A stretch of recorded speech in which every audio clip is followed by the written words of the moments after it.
जय माता दी मित्रों। देखिए, श्री दुर्गा सप्तशती का 10वां अध्याय करेंगे।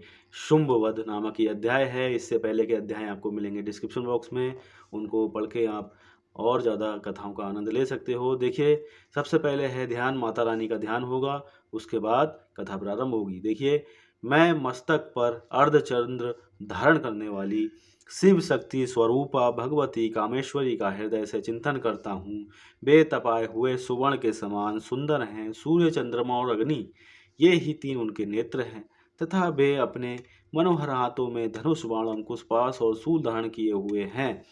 ऋषि कहते हैं, राजन, अपने प्राणों के समान प्यारे भाई निशुंभ को मारा गया देख तथा सारी सेना का संहार होता जान शुंभ ने कुपित होकर कहा, दुष्ट दुर्गे, तू बल के अभिमान में आकर झूठ मूठ का घमंड ना दिखा। तू बड़ी माननी बनी हुई है, किंतु दूसरी स्त्रियों के बल का सहारा लेकर लड़ती है।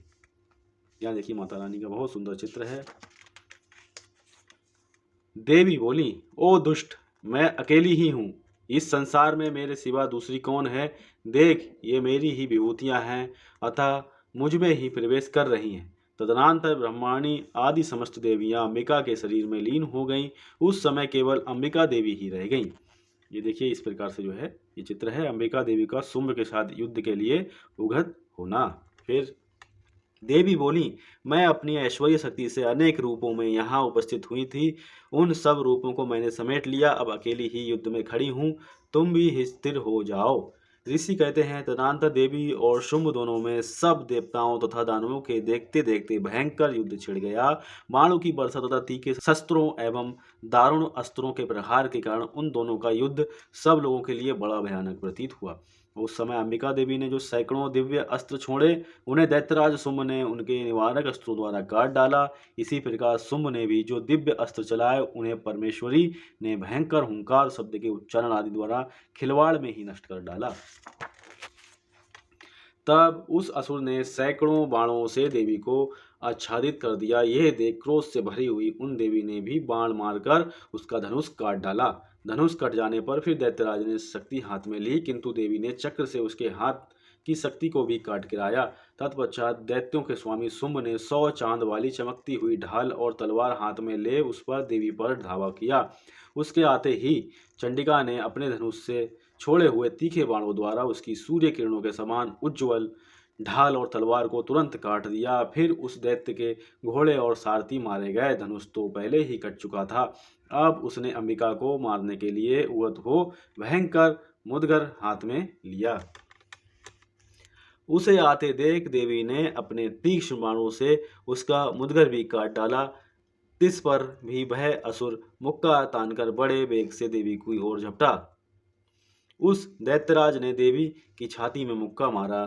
तब उन देवी ने भी उसकी छाती में एक चांटा जड़ दिया। देवी का थप्पड़ खाकर दैत्यराज शुंभ पृथ्वी पर गिर पड़ा, किंतु पुनः सहसा पूर्वव्रत उठकर खड़ा हो गया। फिर वह उछला और देवी को ऊपर ले जाकर आकाश में खड़ा हो गया। तब चंडिका आकाश में भी बिना किसी आधार के ही शुंभ के साथ युद्ध करने लगी। उस समय दैत्य और चंडिका का आकाश में एक दूसरे से लड़ने लगे। उनका ये युद्ध पहले सिद्ध और मुनियों को विस्मय में डालने वाला था। फिर अंबिका ने शुंभ के साथ बहुत देर तक युद्ध करने के पश्चात उससे उठाकर घुमाया और पृथ्वी पर पटक दिया। पटके जाने पर पृथ्वी पर आने के बाद वह दुष्टात्मा दैत्य पुनः चंडिका वध करने के लिए उनकी ओर बड़े वेग से दौड़ा। तब समस्त दैत्यों के राजा शुंभ को अपनी ओर आते देख देवी ने त्रिशूल से उसकी छाती छेदकर उसे पृथ्वी पर गिरा दिया। यहाँ पे देखिए, ये चित्र है।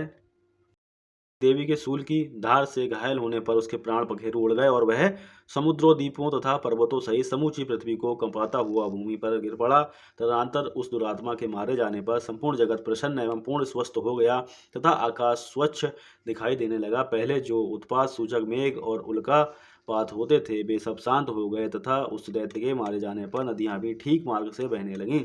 उस समय शुंभ की मृत्यु के बाद संपूर्ण देवताओं का हृदय हर्ष से भर गया और गंधर्व गण मधुर गीत गाने लगे। दूसरे गंधर्व बाजे बजाने लगे और अप्सराएं नाचने लगी। पवित्र वायु बहने लगी। सूर्य की प्रभा उत्तम हो गई। अग्निशाला की बुझी हुई आग अपने आप प्रज्वलित हो उठी तथा संपूर्ण दिशाओं के भयंकर शब्द शांत हो गए। इस प्रकार मार्कंडेय पुराण में सवर्णिक मनवंतर की कथा के अंतर्गत देवी महात्म्य में शुंभ वध नामक 10वां अध्याय संपन्न हो गया।